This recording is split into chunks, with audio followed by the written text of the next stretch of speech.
Hey guys welcome back to my mini blog. तो आज के चले এসেছি আমরা সরস্বতী পুজোর প্যান্ডেল দেখতে। তো দেখো ভূতের দেশে ভূতের রাজা দিচ্ছেন বর। তো এইটাই আমরা গেছিলাম দেখতে নিশ্চিন্তপুরে।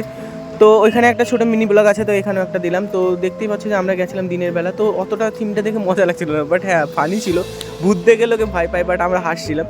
তো এখানে প্রথমেই ঢুকতে দেখতে পাচ্ছিলাম যে তিন বন্ধু, মানে দুটো বান্ধবী আর একটা বন্ধু গল্প করছে, দেখে ভয়ের বদলে হাসি লাগছিল। আর এইদিকে দেখলাম যে এক আঙ্কেল ভূতগুলোকে একটু পর্যবেক্ষণ করতে গিয়ে হাত পায়ে ভেঙে দিয়েছে ভূতের। তো শুনেছি নাকি মানুষের হাত পা ভেঙে দেয়, তো এখানে দেখছি উল্টো।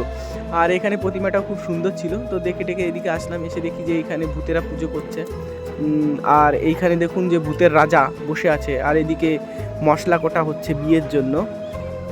আর হ্যাঁ, দেখে খুব ভালোই লাগছিলো, কিন্তু রাতে হলে আরও খুব ভালো লাগতো। আর এদিকে হাত হাত পা সব ঝুলিয়ে রেখেছে। এইখানে দেখো যে ভূতের জন্য জল আনতে গেছিলো। আর দেখতে দেখতে একটু সামনে গিয়ে দেখি এই শালা ভূতও মাতাল হয়, এদিকে দেখি শালা একটা মাতাল হয়ে পড়ে আছে। তারপরে এদিকে দেখি বাজনা বাজাচ্ছিলো, আর এইদিকে ভূতের বিয়ের রান্না চলছিল। আর একটা জিনিস এখানে আজব লাগলো, আজব না অ্যাকচুয়ালি এটা গ্রামগঞ্জে হয়। তো মানুষ হোক বা ভূত, রাঁধুনিদের কিন্তু একটা জিনিস লাগে, সেটাই দেখো, ফোকাস করো, দেখতেই পাচ্ছ এটা কি। তো আমি আবার এই দিকে মজা লাগছিল, তো সবাইকে ডেকে ডেকে বলছিলাম যে এই দেখ ভাই কী হচ্ছে। তারপরে দেখে খুব ভালোই লাগলো, মজা লাগলো। তো তোমাদের যদি ভিডিওটা ভালো লাগে থাকে লাইক শেয়ার সাবস্ক্রাইব করে দিও, আর পেজ হলে ফলো করে দিও। তো দেখা হবে নেক্সট।